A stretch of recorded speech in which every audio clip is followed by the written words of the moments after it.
দীর্ঘ ৪২ দিন পর মহেশতলায় অত্যাচারিত কিশোর ফিরল বাড়ি। রবীন্দ্রনগরে নাবালক নিখোঁজ রহস্যের অবসান। ৪২ দিন পর ১৪ বছরের শেখ শামসাদ বাড়ি ফিরে এলো। উল্লেখ্য, দক্ষিণ ২৪ পরগনা জেলার মহেশতলা রবীন্দ্রনগরে একটি কারখানায় চুরির অভিযোগে নির্যাতিত কিশোর ৪২ দিন ধরেই নিখোঁজ ছিল। হঠাৎ গতকাল বুধবার উত্তর দিনাজপুরে নিজের বাড়িতে সে ফিরেছে।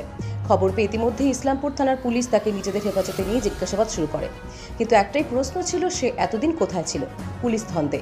তবে প্রাথমিকভাবে জানা গিয়েছে, মহেশতলায় মানো নামে একজনের বাড়িতে তাকে আটকে রাখা হয়েছিল।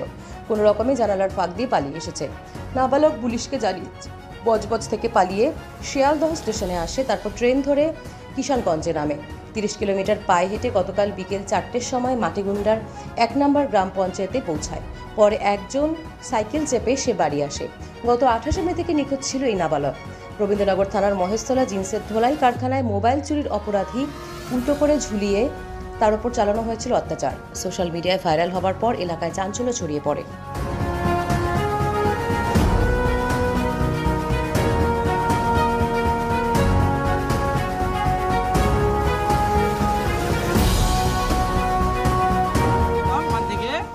আর কোনো দোকানে ছিল উনি, দোকান থেকে কেউ ওকে নিয়ে গেলে, মানু নামে একটা ছেলে নিয়ে গেছিলো বলছে। মানু এখন বলবে কথা, আর বলছে ও বলছে মানু নামে একটা ছেলে নিয়ে গেছিল, ওখানে ছিল।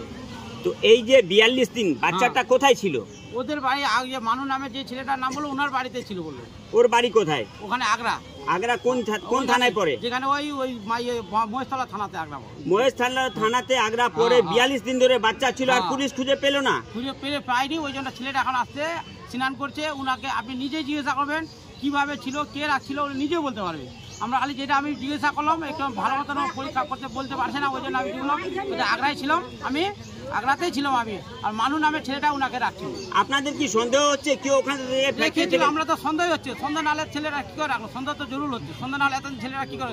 কালকে আমরা এইবারে চাপ দিলাম, তারপর আমরা ছেলে আজকে আমাদের পাওয়া গেছে। আমাদের যেটুকু ওর বক্তব্য যেটুকু শুনলাম, যে ও আগ্রা থেকে একাই এসছে কিষানগঞ্জ অব্দি, এবং কিষানগঞ্জ থেকে হেঁটে আসছে ও, এবং রাস্তায় আসার সময় তিস্তার কাছে ওর কোনো কাকাতো দাদার সঙ্গে ওর দেখা হয়, তারপরে ও ওকে মোটরসাইকেলে এখানে বাড়িতে অব্দি ছেড়ে যায়। এটা হচ্ছে ওর বক্তব্য। এখন আসল কি ব্যাপার আছে, ও একটু সুস্থ হোক, তারপরে প্রশাসনিক লেভেলে পুলিশ সেটা খোঁজ খবর, এখানকারও খোঁজ খবর নিবে। ওখানে যে জায়গায় বলছে যে ও ছিল সেখানেও খোঁজ খবর নিবে। ওই যে জায়গাতে ও বলছে ছিল ছেলেটা, ওখানেই বা কীভাবে গেল, এসব মানে তদন্তের ব্যাপার আছে। পুলিশ নিশ্চয়ই তদন্ত করবে। পুলিশ তদন্ত সঠিক পথে ছিল, এটা প্রমাণ। পুলিশ যা বলছিল, যেটুকু বলছিল, এখন যেহেতু ছেলেটা মিসিং ছিল, বলার মতো স্কোপ ছিল না। কিন্তু পুলিশের আমাদের এমনি যেটা আপনার পুলিশ যেটা বলতো, যে আমাদের তদন্তে যা উঠে আসে তাতে বাচ্চা মারা যায়নি, বাচ্চা আছে কোথাও, এই কথাটাই পুলিশ বলতো। কিন্তু পুলিশ এটা প্রকাশ্যে বলতে পারছিল না, কারণ ছেলেটা মিসিং। ভয়ে পুলিশের কথা বলে কি, এখন সবাই মিলে চেষ্টা, পুলিশের চেষ্টা যে করেছে পুলিশ, তারই প্রমাণ। আর আজকে ছেলেটা ফিরে আসছে, এটা পুলিশি তৎপরতার কারণেই। যেভাবেই হোক, যেই রেখেছিল বা যদি কেউ রেখেছিল, ভয়ে হোক, যেমন করেই হোক, ছেলেটা আজকে বাড়ি অবধি যখন এসছে, ছেলেটা সুস্থ না হওয়া অবধি পরিষ্কার তথ্যটা এখনও পাওয়া যাচ্ছে না।